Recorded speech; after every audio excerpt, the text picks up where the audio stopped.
Donc, je disais tout à l'heure, j'étais resté, je ne sais pas si vous avez entendu, mais j'ai parlé on va aborder la connaissance du site de navigation, hein, et sa géomorphologie. Donc, je m'attarderai tout à l'heure, je ne vais pas reprendre ce que j'ai dit. Un nouveau module sur le climat et l'environnement et la biodiversité, donc l'impact des modifications du climat sur la mer d'une manière générale et sur plein d'autres choses. Et puis, pour la fin, on parlera de la mise en œuvre d'un plan de navigation, donc bien entendu sécurisé avec toutes les contraintes, c'est-à-dire tous les éléments qu'on a vus depuis la semaine dernière, avec bien entendu la gestion des risques. D'accord? Voilà. Alors, l'objectif de cet exposé, la session 1 et la session 2, c'est d'une part sensibiliser sur la pratique du kayak de mer avec toutes ses composantes et les piliers qui sont largement reconnus comme l'environnement du kayak de mer. Hein, c'est pas l'environnement en termes de l'écologie, c'est tout l'aspect technique également, c'est la sécurité au sens large du terme, hein, c'est dans toute sa pratique. Et puis un pilier que j'ai rajouté parce qu'il me semble indispensable, c'est la biodiversité. Alors ça, c'est un peu nouveau dans ce que je présente. Il y avait également le sport et les loisirs, mais pour l'instant, j'ai pas grand-chose à dire là-dessus, donc je me suis abstenu de le faire. Ça viendra par la suite. Et l'objectif étant bien sûr de se former, de progresser vers l'autonomie. Ce qui est recherché le plus possible dans les exposés, dans les formations, qu'elles soient théoriques ou pratiques, c'est bien sûr d'amener les gens à l'autonomie en kayak de mer, avec toujours dans un cadre de sécurité. J'insiste beaucoup là-dessus. Voilà. Alors, on va aborder le sujet, hein, donc la lecture des cartes marines. Alors du coup, c'est un petit peu ardu, hein, s'il y a des questions, il y aura des temps de pause pour des questions, pour des choses qui ne seraient pas forcément bien comprises. Je vais essayer d'être le plus clair possible. J'ai revu le support de façon à ce qu'il soit le plus clair possible. Je sais qu'il y en a qui sont habitués, donc il n'y aura pas de souci. D'autres qui le sont un peu moins, donc je pourrais apporter des explications complémentaires. Mais en tout cas, on va essayer d'avancer tous ensemble avec tout ça. Donc, on s'oriente comment, dirait notre ami Popeye?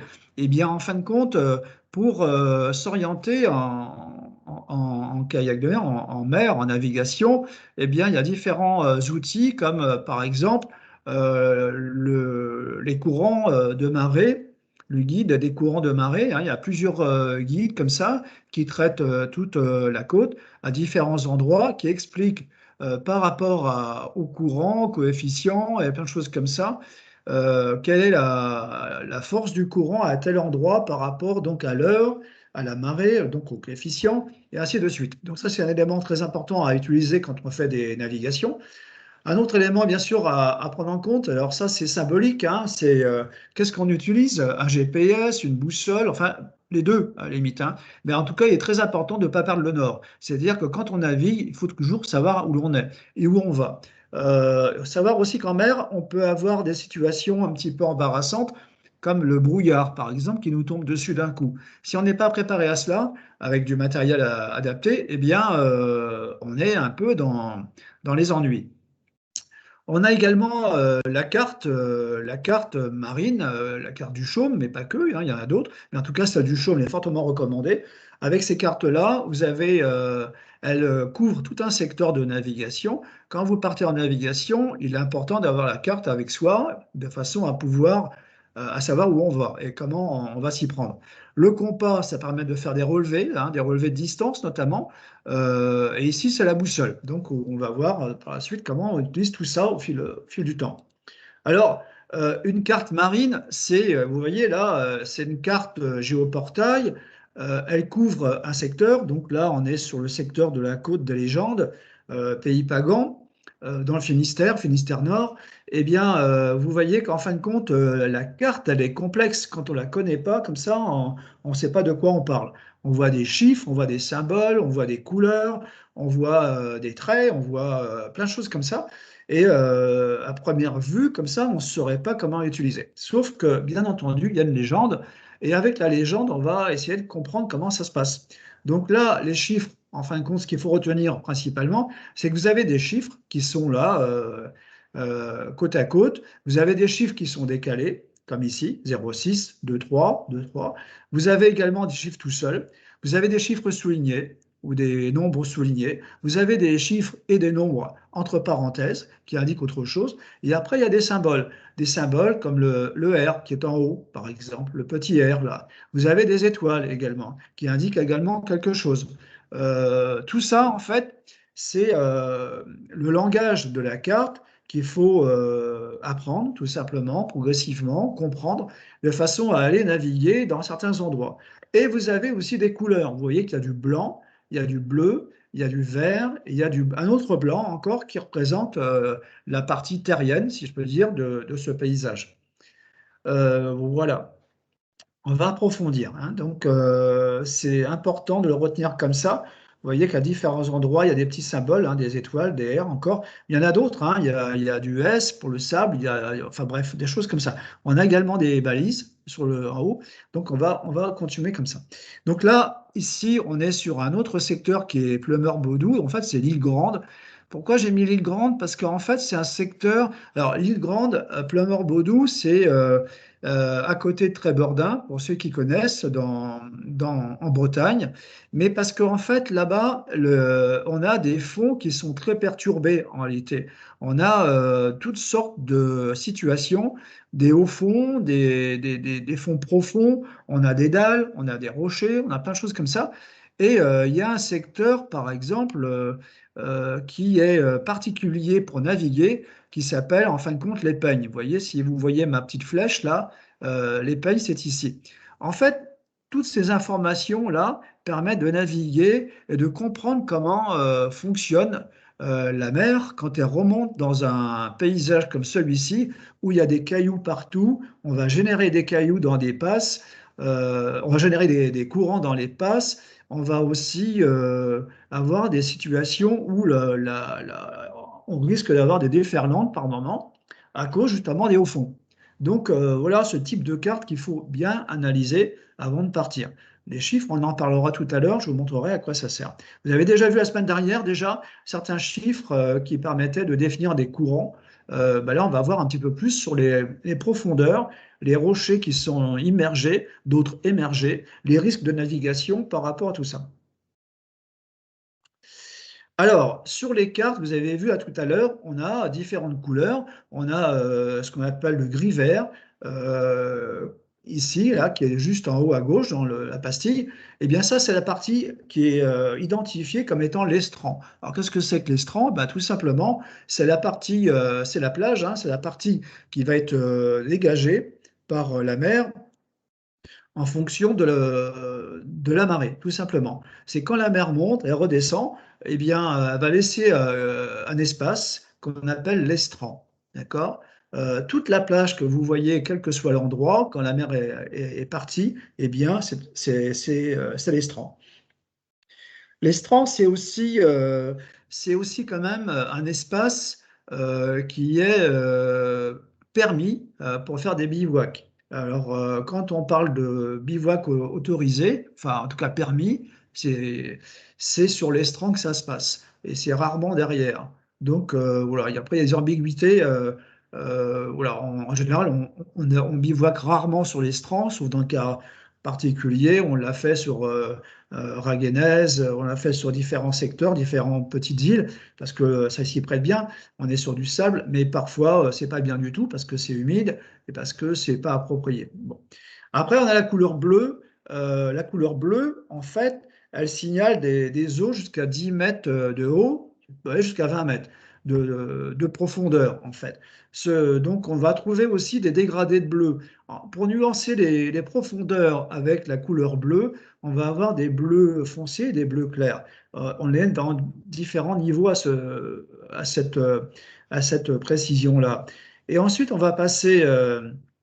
Donc là, ce qui est dit, hein, c'est que plus le bleu est clair, plus il y a de profondeur, en fait. Et on va arriver progressivement au blanc. Le blanc, en fait, ça signale des profondeurs d'au moins 20 mètres, voire plus. Donc, cette couleur blanche, en fait, pour nous, kayakistes de mer, hein, je parle bien sûr, elle nous intéresse, voilà, elle ne nous inquiète pas du tout. Tant qu'on est sur du blanc, on est tranquille de pouvoir naviguer. Quand on est sur du bleu, on commence à s'interroger. On peut avoir des secteurs qui peuvent se découvrir.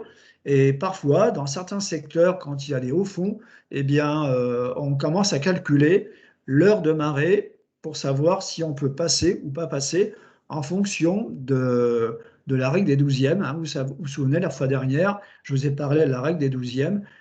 Il est clair que si on passe à la, comment dire, à la 5e heure de la marée descendante, on a des chances à certains endroits de frotter, de ne pas avoir assez d'eau. Donc tout ça, ça se calcule, tout simplement. Il y a des moments où on ne peut pas passer dans certains endroits. Alors là, c'est une coupe transversale qui vous rappelle un peu tout ce que je viens de dire. Alors vous voyez que là, la couleur verte, en fait, sur la coupe à droite, la couleur verte, ça indique ce que j'ai dit, hein, la partie, en fin de compte, l'estran, ça peut être composé de roches, hein, de vases, de sable, et c'est toute la partie de la plage qui est dégagée, en fin de compte, avec ce que je viens d'expliquer. La partie bleu foncé, c'est encore une fois certaines profondeurs, comme là on indique là, le 5, ça indique que la profondeur à cet endroit-là, elle est de 5 mètres. Bon. Eh bien, en fait, tout dépend bien sûr des coefficients et de la marée. Alors, sur certaines cartes, le bleu clair donc, indique des profondeurs qui sont entre 5 et 10 mètres. Vous voyez qu'en fin de compte, le blanc, il commence à 10 mètres, mais il est surtout autour de 20 mètres. Pour la navigation, c'est très important, surtout en bateau. Il est clair que vous voyez le petit pic qui est ici, il est un peu plus, il est à 5 mètres, voire un peu moins de 5 mètres. Il est clair que quand on passe là-dessus en bateau, il faut faire attention de ne pas l'accrocher. Quand on passe en kayak, eh bien ce petit pic-là, ce petit doigt, dans certains cas, donc là c'est pas le cas, mais dans certains cas, il peut affleurer simplement. Et quand on arrive dessus avec un soleil de face, on peut comment dire, à venir cogner sur ce récif, hein, tout simplement.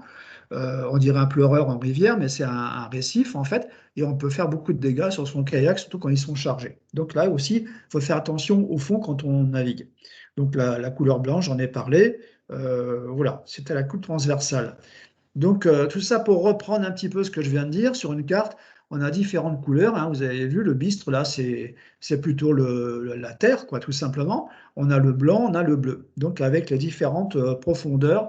Donc, ça, c'est référencé. C'est dans les légendes de toutes les cartes et c'est universel. Alors, les fonds marins, donc, ils sont indiqués par plusieurs couleurs et des chiffres, hein, ça je l'ai expliqué. Et puis après, il y a une lecture qui se fait en fonction de la carte. Alors, les cartes du chaume, par exemple, qui sont au 50 millième, alors pour rappel, hein, un 50 millième, on calcule 1 cm pour 5 mètres. Eh bien, en fait, on lit le fond marin avec les cartes chaumes de cette manière. 5 mètres, ça nous suffit. Ça permet de voir un certain niveau de détail pour naviguer au niveau des fonds, au niveau des récifs, au niveau des îlots, des rochers, émergés ou voire immergés, et ça nous suffit. Mais par contre, ce qui nous manque, c'est la vision terrienne. C'est-à-dire qu'en fait, de temps en temps, on aimerait bien voir le village, le clocher, le château d'eau, des repères qu'on appelle dans le jargon marin des amers, en fait. Tout simplement pour se repérer, parce qu'en mer, parfois, quand on revient à terre, c'est pas toujours simple parce qu'on n'a pas la même visibilité. Alors, sur les cartes au 25 millième de l'IGN, les cartes de randonnée, en fait, terriennes, et bien là, ça change tout. On a 1 cm pour 250 mètres. Vous voyez comme c'est quand même précis. Donc tout ça pour dire que parfois, il est intéressant d'avoir les deux cartes du secteur au 25 millième IGN et au 50 millième pour le chaume, pour la navigation marine, et de façon à pouvoir à savoir tout le temps où on est et de pouvoir se repérer dans l'espace. Bien entendu, voilà, ça j'ai déjà dit, les profondeurs importantes sont représentées en blanc. D'accord? Alors vous avez des cartes quand même, il y a des cartes quand même, c'est Navicarte notamment, mais on n'en trouve plus trop, mais elles sont très bien. Il y a une représentation de la terre et de la mer, et on voit ce que je viens de dire, mais pas aussi détaillé qu'une carte IGN, mais on voit quand même pas mal de choses. Alors, par contre, ce que je trouve, c'est que c'est assez confus. Il y a des moments, on a du mal à s'y retrouver. Mais quand même, quand on prend l'habitude de les étudier, on arrive à trouver tous les éléments que l'on cherche. Joël, Alors, Joël, c'est l'échelle 50 millième, c'est 50 mètres le centimètre. j'ai dit quoi, moi? J'ai dit C'est 500 5 mètres. mètres, 5 Oui, mètres. pardon. Merci d'avoir fait la correction. Ouais, absolument. Euh, Alors, bah ça, je l'ai dit, hein, je l'ai largement expliqué là. Les profondeurs, les différentes couleurs. On lit une carte avec les couleurs, bien entendu. L'estran étant en vert et la Terre est en bistre. Alors, ça, j'avais expliqué un petit peu avant. Maintenant, comment on mesure les distances sur la carte marine? Eh bien, en fait, donc là, il faut corriger 50 mètres, hein, 1 centimètre, 50 mètres. Et du coup, Désolé, c'est 500 mètres hein, qui est marqué. oui, oui, oui, c'est ça. Il faudra faire des corrections là. Et du coup, on utilise, pour calculer la distance entre deux points, on va utiliser différentes méthodes, hein. Donc, on va utiliser soit un double décimètre, et on va mesurer la distance, et après, on va convertir tout ça pour avoir la distance exacte. Et on utilise souvent des règles CRA ou des règles au rapporteur breton, notamment, pour ne parler que de lui, là. Ça va permettre de calculer les distances. Après, on calculera le cap aussi. On peut également utiliser, c'est intéressant, vous le verrez comment on fait, utiliser un compas à pointe sèche où on va mesurer les deux points, le point d'où on part et là où on va, et après on va rapporter ça sur la carte. Et sur la carte, on a sur la partie des latitudes, on a en fin de compte une graduation exprimée en milles marins, et ça va nous permettre de calculer la distance qui est entre ces deux points. Donc là, par exemple, c'était donc ce que je voulais vous montrer là, en fin de compte, c'était comment on représentait la carte, comment on la lisait, tout simplement. Alors voici une carte du Chaume, et là vous avez le côté gauche, vous avez le fond, et le côté droit qui a pas d'importance dans ce cas-là, mais il pourrait être pareil que le côté gauche. Ici, en fait, vous avez les latitudes, vous avez en bas les longitudes. Quand on fait des relevés, par exemple, on fait des croisements entre longitude et latitude, on a un point exprimé c'est les coordonnées en fin de compte, on peut situer un point et ainsi de suite. Maintenant, ce qui nous intéresse, c'est quand on va calculer un point, une distance entre un point A et un point B, là où on part, là où on arrive, on va prendre le compas, on va établir la distance, qu'on va rapporter en fin de compte au niveau de la latitude, de façon à avoir, ici vous avez sur le 7, là, ce qui est numéroté en 7, ça représente la longueur d'un mille marin. Donc on va positionner son compas sur la graduation et on va déterminer avec précision quelle est la distance qu'on a calculée avec le compas à pointe sèche. Vous voyez, c'est relativement simple. Voilà.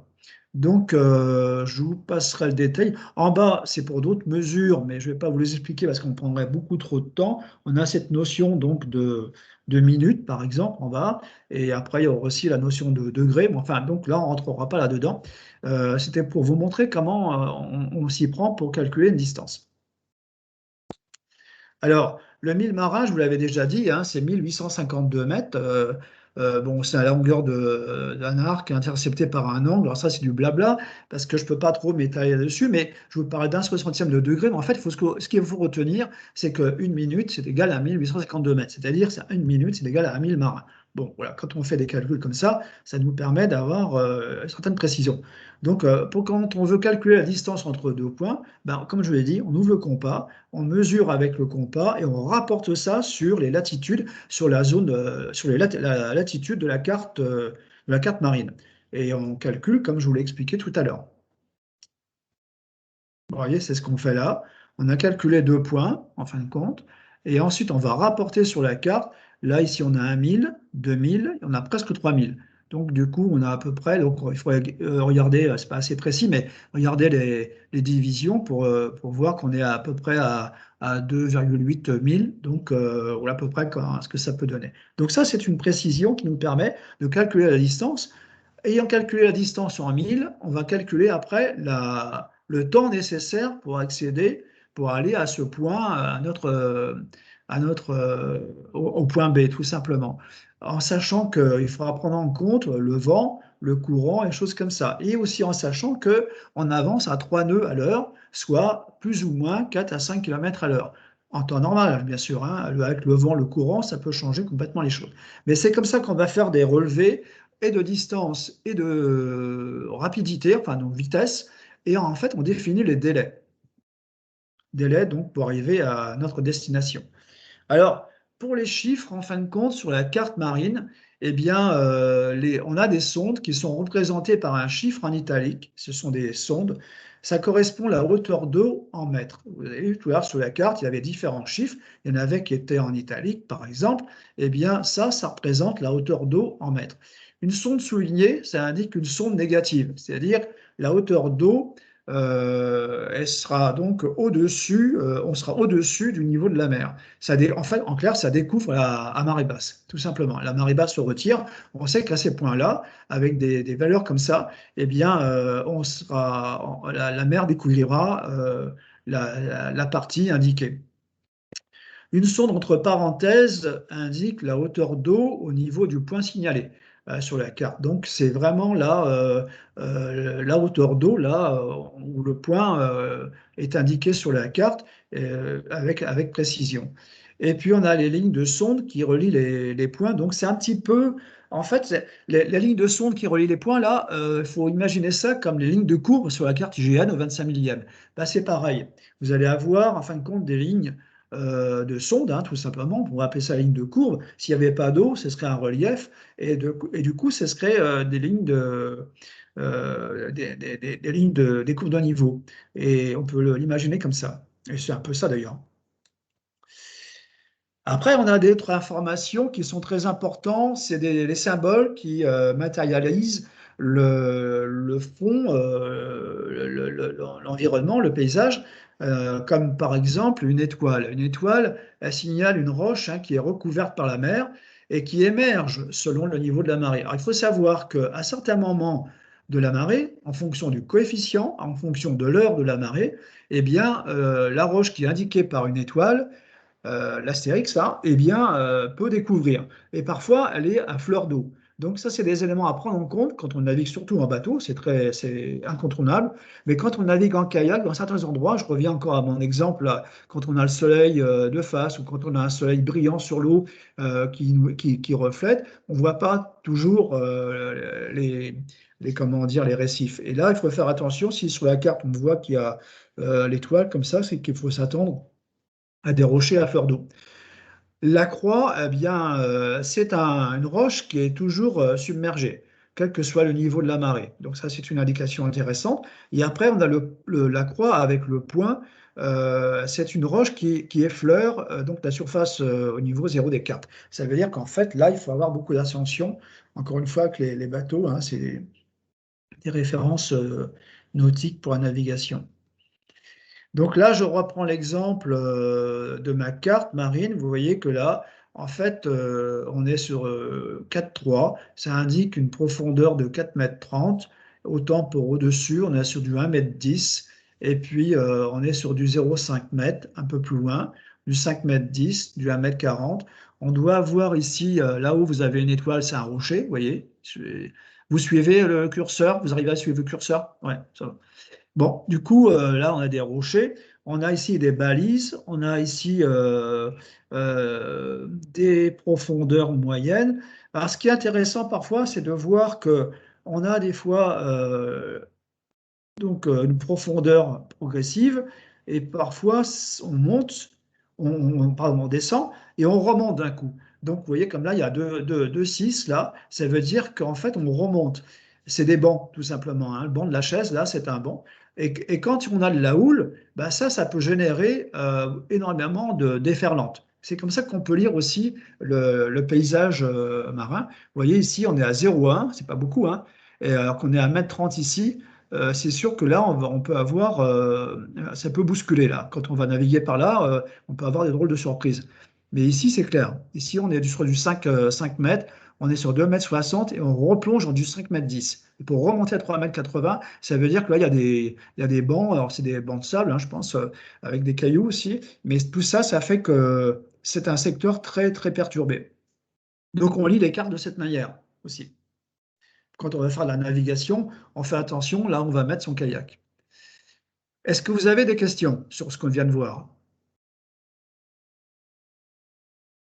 On continue? Vous m'entendez toujours? C'est bon, ouais. Oui, ok. Oui, ça va bien. Ça marche? Bon, Ça marche. super. C'est bon, Joël. Un peu vite, Très mais c'est bien. bon. Un peu J'avais rapide. peur d'être tout seul à un moment donné. Ah non, on est avec toi. Un peu Ah, c'est rapide. bon. Ah, peut-être un peu rapide, mais c'est très bien. C'est rapide. C'est parce que je voudrais tenir le Ah temps. oui. Quelqu'un peut me dire combien on est là, combien de personnes connectées là? Bah, il y en avait une trentaine tout à l'heure. Bon, c'est Donc, bien, merci. C'est pour avoir une idée, ouais. 36 exactement. 36. 36? D'accord, 36, merci. On continue. Donc, voilà pour la carte. Alors là, on va aborder un autre aspect par la navigation, mais c'est un petit peu pour la culture marine, mais pas que, en fait, c'est un peu plus large que ça. Alors, le climat, il faut savoir que le climat, on en parle beaucoup, hein, évidemment. Hein, je ne vais pas vous expliquer ce que l'on dit dans la presse ailleurs ou des choses qui sont dites et des contraires aussi, parce qu'il y a aussi beaucoup de contraires. Mais d'une manière générale, il faut savoir, alors moi j'ai quand même tiré pas mal d'informations d'une organisation qui travaille sur le climat et qui est référencée. C'est-à-dire qu'en fait, on admet que cette source d'information est viable. Donc, il faut savoir que le climat, c'est toutes ces modifications hein, qui sont apportées au climat qu'on connaît, influencent fortement le milieu marin, bien sûr, pas que, hein, mais aussi beaucoup. Il y a la montagne, il y a les glaciers, il y a plein de choses comme ça, mais le milieu marin est fortement influencé. Et surtout, le trait de côte par une forte érosion qui est constatée depuis peu dans les terres. Pourquoi je dis ça? C'est parce que on a annoncé il n'y a pas bien longtemps que les estimations qui avaient été faites sur l'érosion du trait de côte ont accéléré fortement et les prévisions elles sont revues à la hausse. C'est-à-dire que, ou à la baisse, peu importe comment on voit les choses, c'est-à-dire qu'en fin de compte, on va très rapidement, dans les années à venir, perdre du terrain sur ce fameux trait de côte. Et très rapidement par rapport au secteur, quand il y a des secteurs dunaires, par exemple, des secteurs rocheux ou des secteurs de falaises, c'est pas tout à fait la même chose. Ça dépend de la nature du terrain. Mais il faut savoir que ça s'est accentué. Là, juste pour comprendre pourquoi je dis tout ça, ça fait déjà depuis quelques temps, hein, ça va faire 2 ans presque, que je me suis penché sur le sujet. Et là, il n'y a pas bien longtemps, j'ai fait une randonnée littorale, si je peux dire, et j'ai pris des photos et observé tous ces changements qu'on peut observer tout simplement, à savoir les dunes qui sont en train de s'affaisser, les plages qui sont en train de s'assécher par rapport au sable, voire des apparitions de fossiles qu'on ne voyait pas jusqu'à maintenant, voire également des maisons qui étaient trop proches de la côte qui sont menacées d'effondrement, et ainsi de suite. Donc je vais vous en parler un petit peu, et c'est très important parce que effectivement, ça a un impact sur la bande littorale et puis sur ce que l'on connaît, nous, quand on va naviguer dans les îles, les îlots, les plages, les criques, les baies, et ainsi de suite.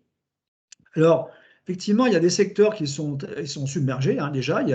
Quand il y a les grandes marées, il faut voir que l'eau arrive dans des espaces qui n'étaient pas avant touchés par l'eau de mer, hein, et maintenant, ça arrive, on ne sait plus s'en protéger, on laisse faire parce qu'il y a pas d'autre choix. Là, on a les plages qui sont profondément modifiées, hein, savoir qu'il y a des fois des plages avec des dunes derrière. Eh bien, il y a des entailles très fortes et très profondes qui sont réalisées avec la mer lors des grandes marées d'hiver et de fin d'hiver d'ailleurs. Euh, on voit des plages qui sont restaurées, hein, c'est ce qu'on appelle la restauration marine, avec des oyas, vous voyez, ces grandes plantes qui sont très longues. Elles ont été mises là depuis très longtemps pour renforcer les dunes, pour restaurer le territoire marin. Et en fait, il y a des secteurs où ça tient plus du tout. Ça s'en va aussi avec les tempêtes. Il y a des fortes destructions. Alors, il y a comment dire, un rapport qui est très sérieux qui a informé, qui a dit que en 2020, les concentrations de gaz à effet de serre ont continué. Elles ne se sont pas ralenties, hein. Elles ont continué à accélérer. Et ce qui est un peu, on peut s'interroger également, il a été dit que 2020, c'est une année qui s'inscrit dans les 3 années les plus chaudes de la planète qu'on n'a jamais enregistrées. Donc ça fait réfléchir.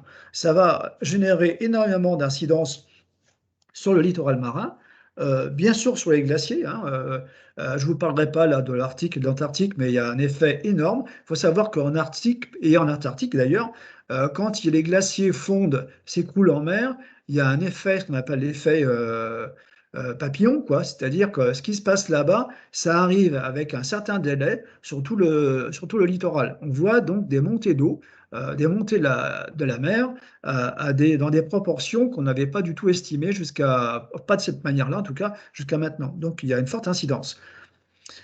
Donc, ce que je dis un petit peu là, en Arctique, la température augmente anormalement, mais ça, on le savait déjà, enfin, on en a largement parlé, et ça engendre des effets de bord énormes.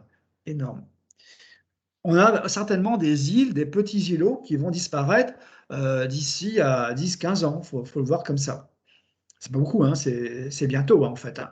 Et il y a des secteurs qui sont déjà classés inconstructibles sur le littoral, tout simplement parce qu'on ne pourra pas faire de digues de protection, on ne pourra pas mettre en place des mesures de protection pour protéger donc des habitats. Et ça, c'est une réalité. Donc, ce qui se passe par rapport au climat qui change, hein, sur tous ces effets qu'il y a autour, c'est qu'on s'aperçoit depuis déjà quelques années, qui sont pas vieilles, hein, enfin il n'y a pas longtemps, c'est 4-5 ans quoi en fait, eh bien on s'aperçoit qu'il y a de plus en plus de tempêtes fortes, j'aurais pu mettre fortes, hein, qui sont observées, donc avec des dégâts importants, hein, sur la façade maritime. Quand tu as des tempêtes associées à des gros coefficients de marée, ça fait des dégâts importants. Il y en a des fronts de mer qui n'étaient pas touchés auparavant par les tempêtes ou par les grandes marées, qui maintenant le sont, et on est obligé de faire des protections. Alors c'est un peu désuet, hein, ce qui est fait comme protection, mais voilà, on ne peut pas faire autrement. Il faut s'attendre à ce que beaucoup de bâtis, en fin de compte, beaucoup de maisons, beaucoup de constructions seront détruites à court terme. On a des périodes, alors ça c'est pas constatation et analyse, on a des périodes qui sont de vent, en fin de compte, qui sont soutenues et fréquentes avec des vents qui vont de 7 à 9 Beaufort. C'est énorme, hein, 7-9 Beaufort. 9, c'est la tempête. 7, c'est des avis de grand frais. Les bateaux, eh ben, ils ne sortent pas avec un avis de grand frais, hein. Et 9, c'est la tempête, quoi.